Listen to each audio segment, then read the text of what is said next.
बहुत बहुत स्वागत है आप सभी का शिक्षक शिक्षा यूट्यूब चैनल पे। आज का ये वीडियो खास करके उन विद्यार्थियों के लिए जिन्होंने 2024-26 सत्र में डीएलएड में एडमिशन लिया है।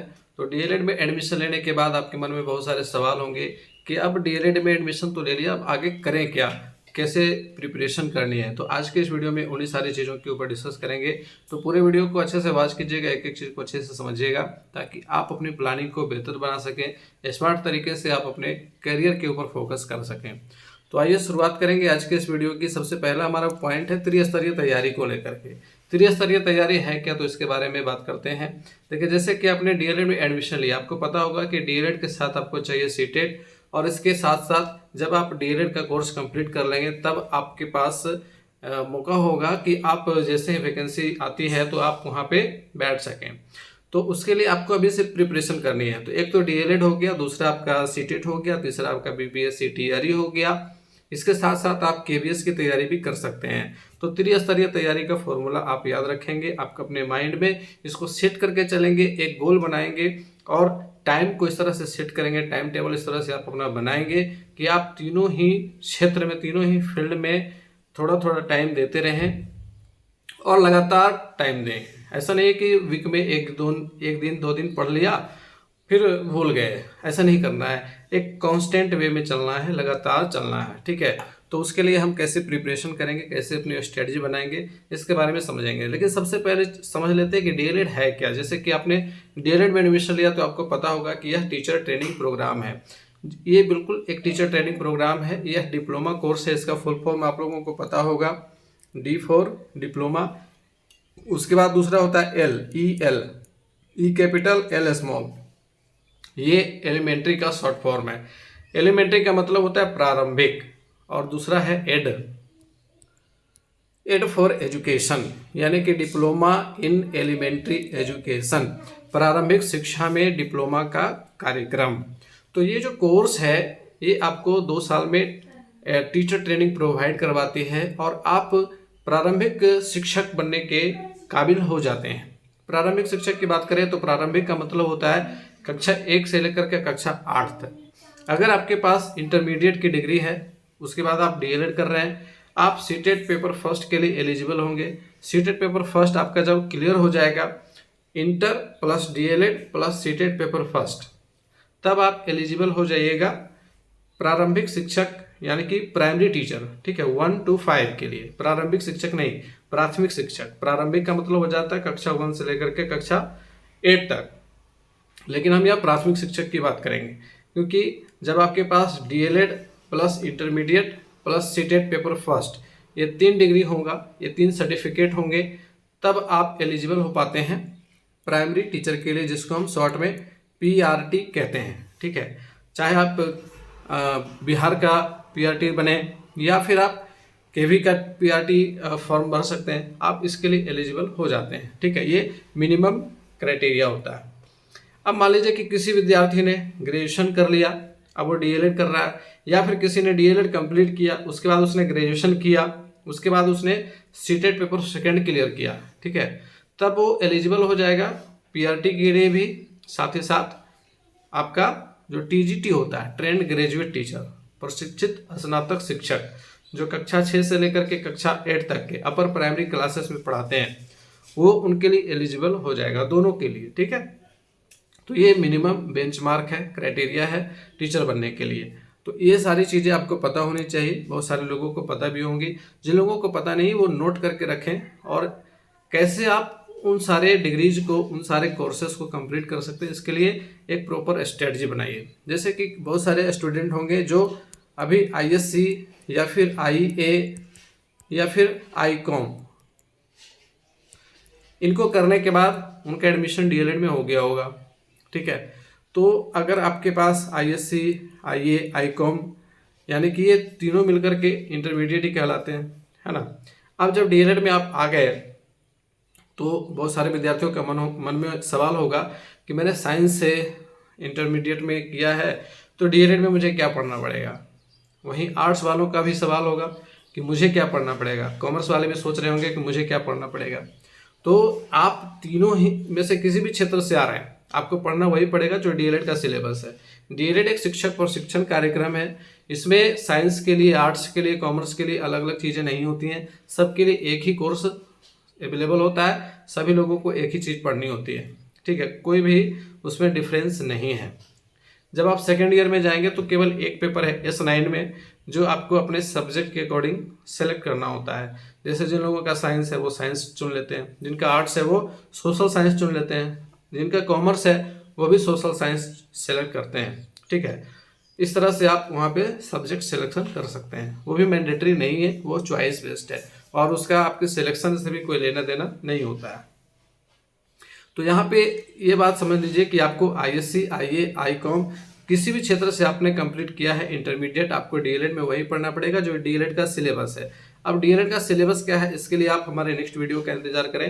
DLED के सिलेबस को मैं लेकर के आऊँगा, पूरे अच्छे तरीके से समझाऊंगा कि आपको फर्स्ट ईयर में कितना पढ़ना है, क्या क्या पढ़ना है, सेकेंड ईयर में आपको क्या क्या पढ़ना है, कौन कौन से डॉक्यूमेंटेशन वाले काम करने, क्योंकि इसमें पढ़ने के साथ साथ डॉक्यूमेंटेशन भी करना होता है जो आपको सीखना ही पड़ेगा, क्योंकि डॉक्यूमेंटेशन इसी में सीखते हैं। कैसे लेटर लिखा जाता है, कैसे एप्लीकेशंस लिखे जाते हैं, कैसे डायरी बनाई जाती है, कैसे लेसन प्लान बनाया जाता है, कैसे क्लास ऑब्जर्वेशन फॉर्मेट को फिलअप किया जाता है। बहुत सारे फॉर्मेट्स होते हैं। जब आप विभाग में आएंगे, जब आप शिक्षा विभाग में आ जाएंगे, जब आप गवर्नमेंट जॉब में आएंगे, तो उस टाइम पे फिर आपको बहुत सारे फॉर्म्स भरने होते हैं, बहुत तरह के फॉर्मेट्स भरने होते हैं। वो सारा जो है टीचर ट्रेनिंग में ही बता दिया जाता है। ठीक है, तो इसी बहाने आपकी ट्रेनिंग होती है और आप सारी चीज़ों को सीखते हैं। तो उसके चर्चा हम लोग नेक्स्ट क्लासेस में करेंगे। अभी हम त्रिस्तरीय तैयारी के ऊपर बात करते हैं। तो त्रिस्तरीय तैयारी का मतलब हो गया कि पहले तो आपको DLED का कोर्स कंप्लीट करना है, इसके साथ साथ आपको CTET की तैयारी करनी है और इसके साथ साथ आपको BPSC TRE की तैयारी करनी है। ठीक है, तो ये त्रिस्तरीय तैयारी यही है, 3 स्तर पे आपको फोकस करना होगा। DLED के साथ साथ आप CTET भी पढ़ेंगे और CTET के साथ साथ आप BPSC TRE को भी फोकस करेंगे। अब कैसे करेंगे इसके बारे में थोड़ा सा डिस्कस कर लेते हैं। तो DLED के लिए आप सबसे पहले DLEDs के बुक आप डाउनलोड कर लें।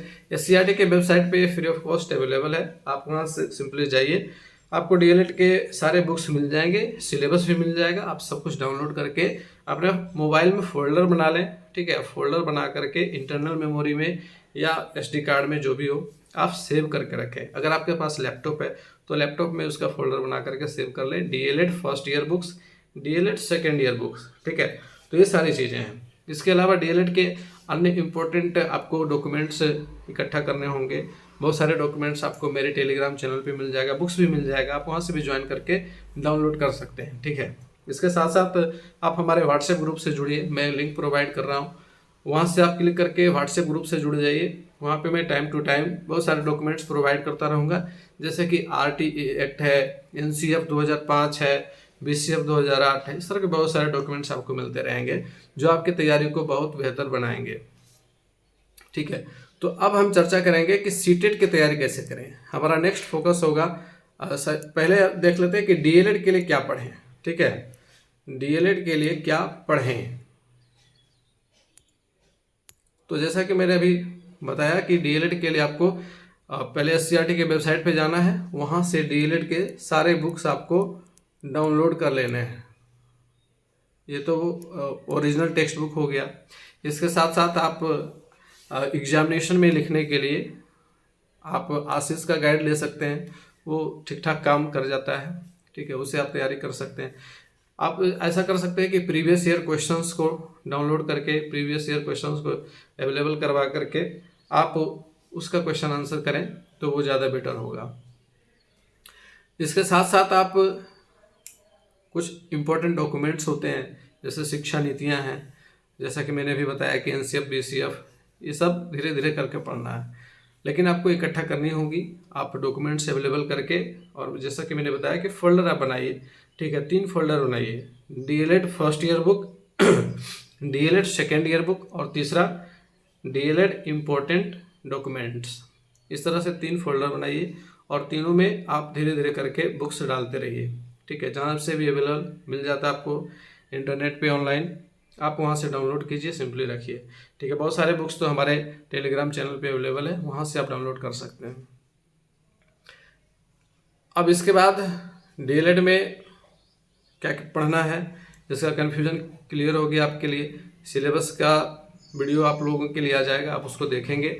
वहाँ पे आपको पता चल जाएगा कि फर्स्ट ईयर में F1 से लेकर के F12 तक टोटल 12 बुक्स हैं। सेकेंड ईयर में S1 से लेकर के S9 तक टोटल 9 बुक्स हैं। इसके अलावा फर्स्ट ईयर में 1 महीने का स्कूल एक्सपीरियंस प्रोग्राम होता है। सेकेंड ईयर में 4 महीने का स्कूल एक्सपीरियंस प्रोग्राम होता है। ये सारा चीज़ डिटेल से बताया जाएगा। अब बात करेंगे कि सीटेट की तैयारी कैसे करें। तो सीटेट की तैयारी के लिए आपको कुछ गाइड बुक्स आप ले लें। सबसे पहला ज़रूरी चीज़ है प्रीवियस ईयर क्वेश्चंस। ठीक है, प्रीवियस ईयर क्वेश्चंस आप डाउनलोड कर लें। ये आपको सीटेट के वेबसाइट पे मिल जाएगा। गूगल क्रोम में जाके आप सिंपली सीटेट टाइप करें, ठीक है, और CTET.nic.in इसका ऑफिशियल वेबसाइट आ जाएगा। आप वहाँ पे जाएंगे तो आप देखेंगे कि वहाँ पे बहुत सारे ऑप्शंस होंगे। आर्काइव में आप जाइएगा, ठीक है। आर्काइव में जाने के बाद आपको सारे प्रीवियस ईयर के क्वेश्चंस आपको दिख जाएंगे, ठीक है। वहाँ पे डाउनलोड कर लेंगे। क्वेश्चन पेपर डाउनलोड करने के साथ साथ आप आंसर की भी डाउनलोड कर लेंगे, ठीक है। क्वेश्चन पेपर के साथ साथ आपको आंसर की भी डाउनलोड करना है। ऐसा नहीं कि खाली क्वेश्चन पेपर डाउनलोड कर लिए फिर आप आंसर कैसे चेक करिएगा कि मेरा आंसर सही है या फिर गलत है। तो कम से कम आप 5 सेट डाउनलोड कीजिए, मिनिमम 5 सेट्स, कम से कम 5। अधिकतम तो आप जितना भी डाउनलोड करके कर सकते हैं वो कीजिए, ठीक है। लेकिन धीरे धीरे आपको करना है। ऐसा नहीं कि अभी एक संडे को बैठ गए और 4-5 सेट बनाने लग गए। शुरुआत में आपको बहुत सारी गलतियों का सामना करना पड़ेगा, बहुत सारी गलतियाँ होंगी, धीरे धीरे उसमें इम्प्रूवमेंट होगा। तो स्ट्रेटजी हम आगे चर्चा करते रहेंगे क्लासेस में कि कैसे आपको स्ट्रेटजी इंप्रूव करनी है, ठीक है। और आपको जो भी प्रॉब्लम होगा स्टडी के दौरान, आपको जिस तरह की भी समस्या आती है, जिस टॉपिक पे समस्या आती है, आप हमसे सवाल पूछ सकते हैं। मेरा प्रयास रहेगा कि आपके सारे कन्फ्यूजन को क्लियर करते रहें और आपका हर संभव प्रयास मदद करते रहें, ये प्रयास रहेगा।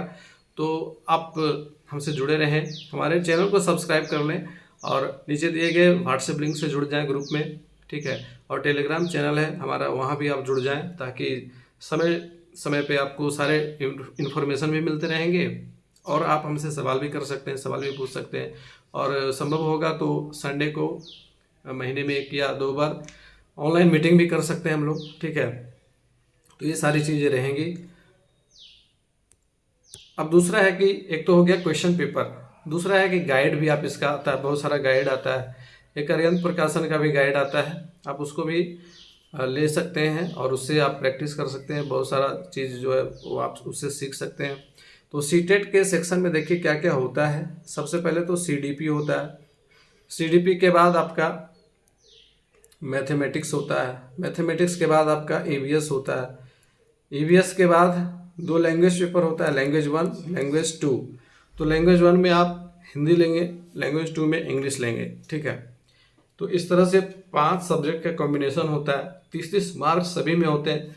टोटल 150 मार्क्स सीटेट के होते हैं। तो 150 में मिनिमम क्राइटेरिया है पास आउट होने का 60%, यानी कि 90 मार्क्स। तो 150 में अगर आप 90 नंबर ले आते हैं तो आपका सीटेट क्लियर हो जाता है। आप कहीं भी फॉर्म अप्लाई कर सकते हैं, उसमें कोई दिक्कत नहीं होगी, ठीक है। कैटेगरी वाइज उसमें छूट भी मिलता है। जो आरक्षित वर्ग के कैंडिडेट्स होते हैं उनको 5% की छूट मिलती है, लेकिन अपने ही राज्य में, अन्य जगह पे नहीं मिलेगा आपको, केवल अपने ही राज्य में मिलेगा। तो बेहतर है कि 90 नंबर से ऊपर लेके आए तो कहीं भी आप भर सकते हैं, कोई दिक्कत होगी ही नहीं, ठीक है। तो उसके लिए फोकस करेंगे। तो इसमें देखिए CDP का सेक्शन जो हमारा है ये child development and pedagogy. Child development and pedagogy. Pedagogy क्या होता है? शिक्षण शास्त्र, जो आप DELED में पढ़ेंगे। DELED में पूरा आपका जो है वो पेडागोजी ही पढ़ाया जाएगा। पेडागोजी होता है क्या है कि अभी तक आपने इंटरमीडिएट तक में आपने क्या सीखा? आप क्लास जाते थे, आपको सब्जेक्ट्स पढ़ने होते थे, मैथ्स पढ़ना होता था, मैथ्स में सवाल आप बनाते थे, ट्रिगोनोमेट्री बनाते थे, है ना। आप वहाँ पे क्वाड्रिलेटरल्स पढ़ते थे, आप वहाँ पे बहुत सारे थ्योरम्स पढ़ते थे, आप सर्कल्स के बारे में पढ़ते थे, आपने ट्रायंगल्स के बारे में पढ़ा। टीचर्स आपको एक एक सवाल पढ़ाते थे कि कैसे इसको सॉल्व करना है, फिर आप उसके अकॉर्डिंग और भी सारे सवाल जो होते थे बुक्स में आप उसको सॉल्व करते थे। वैसे ही आप इंग्लिश पढ़ने के लिए जाते थे तो आपके टेक्स्ट बुक में टोटल 24 लेसन्स होते थे, एक एक लेसन को आप पढ़ते थे, क्वेश्चन आंसर करते थे, इस तरह से पढ़ाई होती थी। अब जब आप DELED में आएंगे तो आपको सिखाया जाएगा कि आपको मैथ कैसे पढ़ाना है, आपको हिंदी कैसे पढ़ाना है, आपको इंग्लिश कैसे पढ़ाना है। अब पढ़ना नहीं है बल्कि कैसे पढ़ाना है, ठीक है। तो ये शिक्षण शास्त्र कहलाता है। आपको अब शिक्षण शास्त्र सीखना है, यानी कि अब टीचिंग के लिए स्किल सीखना है आपको कि कैसे आप टीचिंग करेंगे, ठीक है। तो ये डिफरेंस होता है जो सिंपल कोर्सेस होते हैं उसमें और जो आपका टीचर ट्रेनिंग प्रोग्राम होता है उसमें।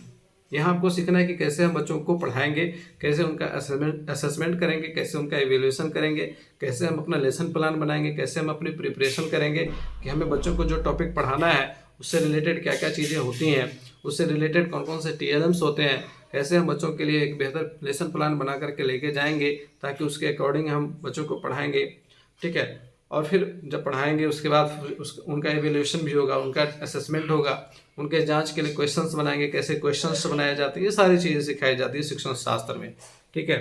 तो वहाँ पे ये सारी चीज़ें सीखनी है।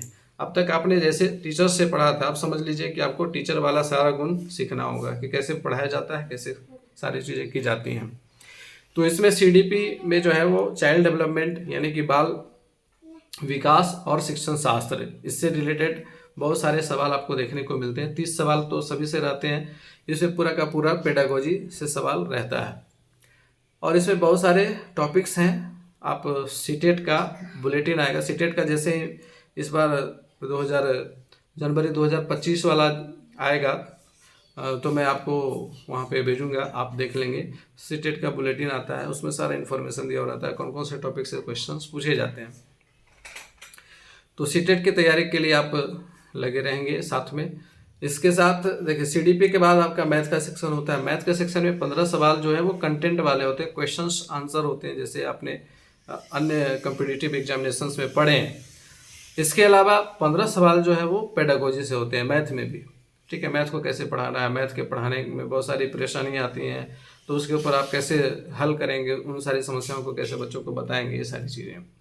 EVS में भी सेम सिनेरियो है कि 15 सवाल आपके कंटेंट से आएंगे, 15 सवाल आपके पेडागोजी से आएंगे। तो आपको EVS में भी इसी तरह से हिंदी में और इंग्लिश में 2 लैंग्वेज पेपर है, तो दोनों का यही है कि 15 सवाल जो है वो आपके पैसेज दिए जाएंगे, पैसेज से आपको 15 सवाल पूछे जाएंगे और 15 सवाल आपका अगेन पेडागोजी से होगा।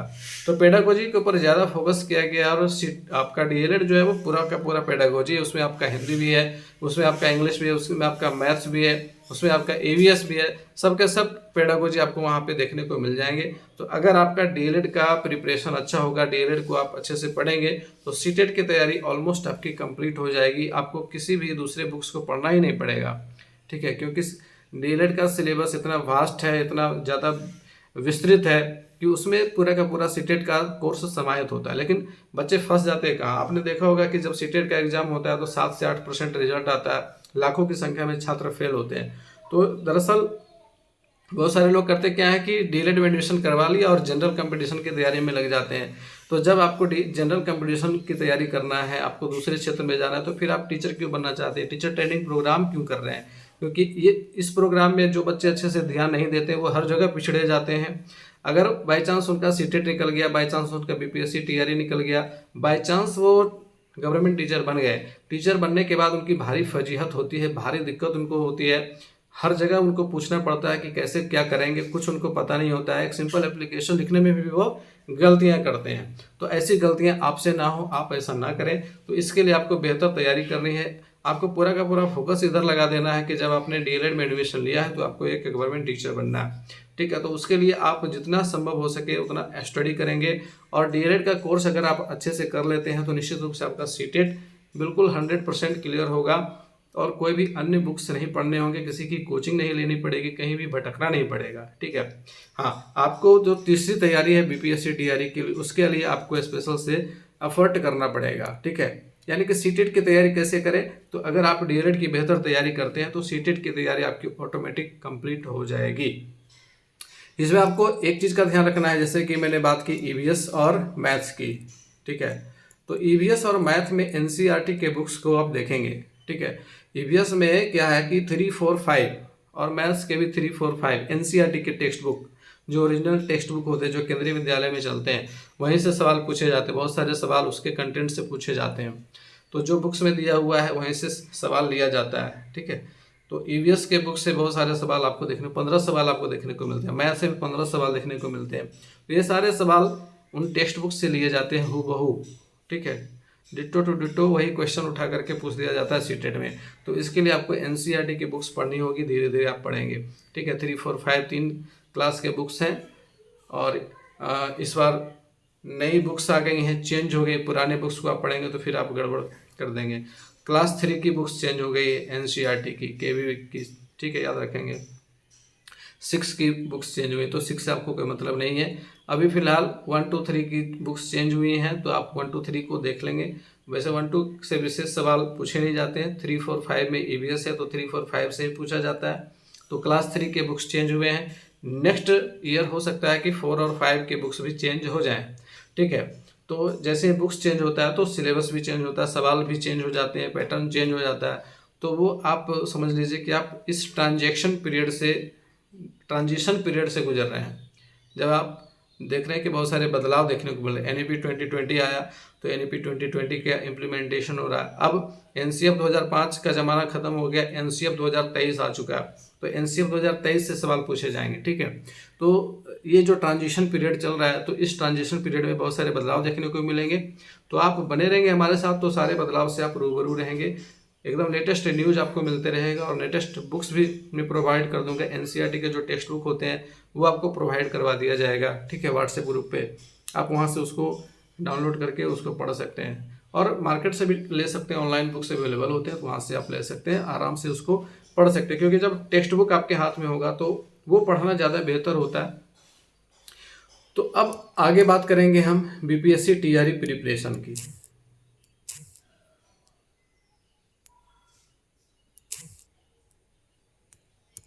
अब यहाँ पर देखेंगे कि बीपीएससी टीआरई प्रिपरेशन में कुछ इंपॉर्टेंट बुक्स हैं जो आपके पास होनी चाहिए।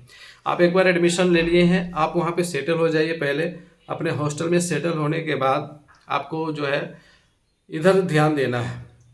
पहले एक बार आप सेटल हो जाएंगे, सेटल होने के बाद आप धीरे धीरे करके इन बुक्स को परचेज करें। एनसीईआरटी सार संग्रह, विज्ञान, भूगोल, इतिहास एवं राजनीति शास्त्र, इन सभी के एनसीईआरटी सार संग्रह बुक्स आती है महेश कुमार वर्णवाल की। ये बुक्स बहुत ही ज़्यादा महत्वपूर्ण हैं। इनसे आप जब सीखेंगे, पढ़ेंगे, तो बहुत सारी चीज़ें आपको समझ में आएंगी, बहुत सारे नए नए फैक्ट्स आप सीखेंगे, और जितने भी इम्पोर्टेंट क्वेश्चंस होते हैं, जितने भी इम्पोर्टेंट क्वेश्चंस होते हैं जो अन्य एग्जामिनेशंस में पूछे गए हैं, वो आपको देखने को मिलेंगे, ठीक है। तो यहाँ से आप तैयारी करें तो आपकी बेहतर तैयारी होगी। बिहार के बारे में सामान्य जानकारी होनी चाहिए। तो बिहार की जो एक बहुत अच्छी पुस्तक है जिसमें पूरे सिनेरियो पे चर्चा की गई है, ठीक है। तो यह एक बुक है बिहार एक परिचय, जिसके लेखक हैं इम्तियाज अहमद। इनकी जो बुक है ये बिहार के ऊपर एक संपूर्ण बुक है, संपूर्ण पुस्तक है। आप इसको ले लें, इससे आपको इतर कुछ भी पढ़ना नहीं होगा बिहार के बारे में सीखने के लिए, समझने के लिए। तीसरा है आर.एस. अग्रवाल की बुक अंक गणित की तैयारी के लिए। चौथा है रीजनिंग, और पांचवा करंट अफेयर्स। रीजनिंग के लिए आप एसएससी लेवल का कोई भी बुक ले लें, ठीक है। और करंट अफेयर्स के लिए आपको time to time current affairs के बुक्स आपको देखने होंगे। और करंट अफेयर्स अभी ना ही पढ़े तो ज़्यादा बेहतर होगा, क्योंकि अभी तो आपने डीएलएड में एडमिशन नहीं लिया है, अभी आपको सीटेट करना है, फिर आपको बीपीएससी टीआरई में जब वो आएगा, देखिए जब बीपीएससी टीआरई के वैकेंसी आ जाए तब आप करंट अफेयर्स पढ़ना शुरू करें। अभी आप केवल न्यूज़पेपर पढ़ें, ताकि आपको समसामयिक घटनाओं की जानकारी रहे, जो भी राष्ट्रीय अंतर्राष्ट्रीय स्तर पर चीज़ें हो रही हैं उससे आप अपडेटेड रहें। इसके लिए न्यूज़पेपर पढ़ना जरूरी है। और बुक्स, जो स्पेशल बुक्स आते हैं करंट अफेयर्स के लिए, वो तब आप पढ़िएगा जब वो वैकेंसी आ जाएगी, क्योंकि उससे रिलेटेड क्वेश्चन जो है वो करंट टाइम के क्वेश्चन रहते हैं। अभी जो आप पढ़िएगा वो 2 साल के बाद पूछा नहीं जाएगा। तो ये सारी चीज़ें हैं, इस तरह से आपको अपनी प्रिपरेशन स्ट्रेटजी बनानी है। तो ये कुछ इंपॉर्टेंट बुक्स थे जिससे आप बीपीएससी टीआरई की तैयारी कर सकते हैं। अब हम एक गोल्डन स्टेटमेंट आप लोगों के लिए देंगे। Positive mindset and self motivation are the key points to achieve your goal. तो ये याद रखना बेहद ज़रूरी है कि आपका जो माइंडसेट है वो हमेशा पॉजिटिव होना चाहिए, ठीक है। बहुत सारे लोग मिल जाएंगे जो आपको कहेंगे कि डीएलएड में एडमिशन ले लिया, चलो अब जनरल कॉम्पिटिटिव एग्जामिनेशन की तैयारी करते हैं। तो जनरल कॉम्पिटिटिव एग्जामिनेशन की तैयारी आप बीपीएससी टीआरई के बहाने भी कर सकते हैं क्योंकि आपने देखा कि बीपीएससी टीआरई के जितने भी बुक्स हैं वो सारे के सारे जनरल कम्पिटिटिव एग्जामिनेशंस में भी काम आ जाते हैं। और जनरल कम्पिटिटिव एग्जामिनेशन में जो लोग पढ़ाई कर रहे हैं उनसे आप पूछेंगे तो ये सारे बुक्स बहुत ज़्यादा ऑथेंटिक बुक्स हैं और 100% आपको सक्सेस के गारंटी वाले बुक्स हैं। ठीक है, तो सेल्फ मोटिवेटेड रहिए, अपने आप को हमेशा मोटिवेटेड रखिए कि आप यकीन के साथ डीएलएड में आए हैं तो डीएलएड कंप्लीट करें और यकीन के साथ आपको सीटेट में भी सफलता मिलेगी और साथ ही आपको आगे चल करके जितने भी गवर्नमेंट टीचर वाले एग्जामिनेशंस होते हैं, किसी भी एग्जामिनेशन में आप फॉर्म भरेंगे, अगर आपने अच्छे से पढ़ाई की हुई है डीएलएड में, आपको सब जगह सफलता मिलती रहेगी। तो ये गोल्डन स्टेटमेंट आपको याद रखना है और इसको फॉलो करना है अपने लाइफ में। और आगे जो भी परामर्श आपको चाहिए होगा वो आप हमसे सलाह ले सकते हैं। ठीक है, और हमारे इस चैनल से जुड़े रहेंगे तो आपको टाइम टू टाइम सारी चीज़ें मिलती रहेंगी। क्लासेस के बारे में मैं बताना चाहूँगा कि आपके डीएलएड से रिलेटेड क्लासेस हमारे यूट्यूब चैनल पे पहले से मौजूद हैं। F1 से लेकर के F7 तक बहुत सारे क्लासेस आपको मिल जाएंगे। सारे का प्लेलिस्ट बना हुआ है, मैं प्लेलिस्ट का लिंक भी डाल दे रहा हूँ डिस्क्रिप्शन बॉक्स में, आप वहाँ से देखिए। हमारे क्लासेस पहले से भी मौजूद हैं और अगर आपका डिमांड होगा तो नए क्लासेस भी लाए जाएंगे। और इस बार का मैं सोच रहा हूँ कि सीटेट के ऊपर ज़्यादा फोकस करके आप लोगों के लिए क्लासेस लाया जाए ताकि आपकी जो सीटेट की तैयारी है वो ज़्यादा बेहतर हो सके। तो मिलेंगे नेक्स्ट क्लास में, तब तक के लिए गुड बाय, टेक केयर।